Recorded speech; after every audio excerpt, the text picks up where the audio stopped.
National conference کے doctor مصطفیٰ کمال نے حد بندی کمیشن کی سخت مخالفت کی ہے. انہوں نے کہا کہ نیشنل کانفرنس حد بندی کمیشن کی شروع ہی سے مخالفت کرتی آ رہی ہے. ان کا یہ بھی کہنا رہا کہ بی جے پی فلم کشمیر فائلز کے ذریعے عوام کو منقسم کر رہی ہے، تقسیم کر رہی ہے وہ انہیں. ہمارے نمائندے مدثر بھٹ نے ڈاکٹر مصطفیٰ کمال سے بات چیت کی ہے.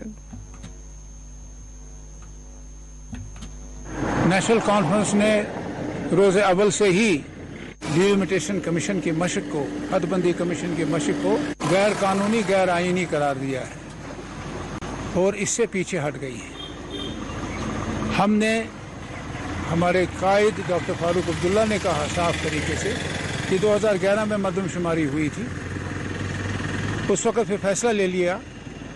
ہم لے سکتے تھے اس وقت بھی حد بندی کمیشن قائم کر کے نئے جو ہے حدود اپنے حلقہ جات کے، اسمبلی اور پارلیمنٹ کے حلقہ جات کے متعین کرتے، لیکن انہوں نے ملک کے ساتھ جانا پسند کیا اور کہا کہ 2026 میں جو حد بندی ہونے والی ہے سارے ہندوستان میں، اس میں جموں کشمیر بھی شامل ہے. جموں کشمیر کو اب الگ نکالنا، اس کی حد بندی الگ کرنا، اس میں بہت کچھ دال میں کالا ہے اور یہ کسی طریقے سے بھی یہاں کے لوگوں کے لیے سود مند ثابت نہیں ہوگا، جمہوریت کے لیے سود مند ثابت نہیں ہوگا.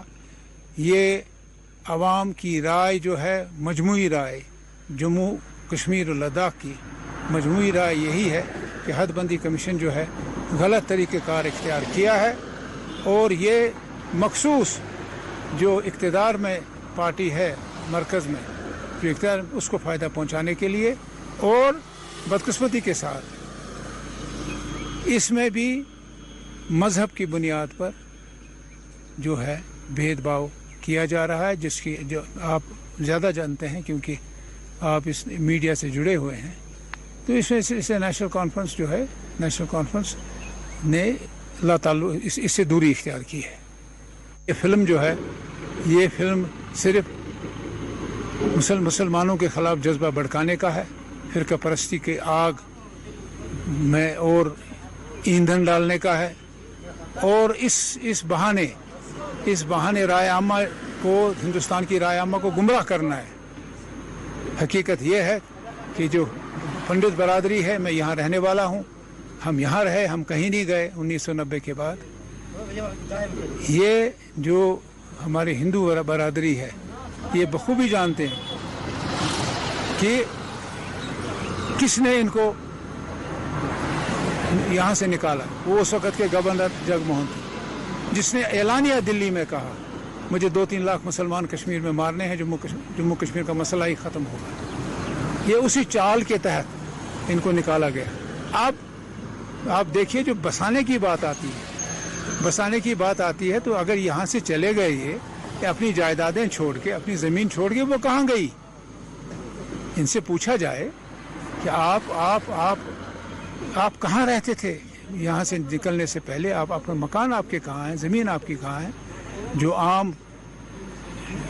عام اطلاع ہے وہ یہی ہے، ان لوگوں نے جانے سے پہلے اپنی زمینیں بیچی، اپنی جائیداد بیچی بہتوں نے، اور ان کے کاغذات جموں جا کے قانونی کاغذات تیار کیے.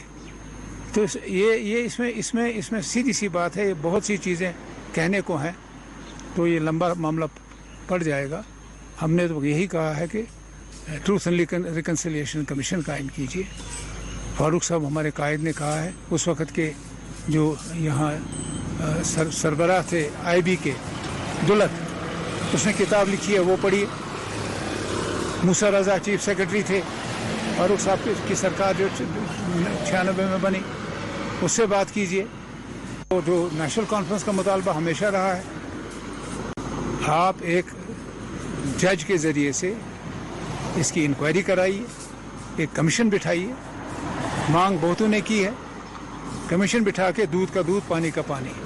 یہ صرف فرقہ پرستی کی ایک گھناؤنی سازش ہے جو مرکز میں حکومت کر رہی ہے بی جے پی.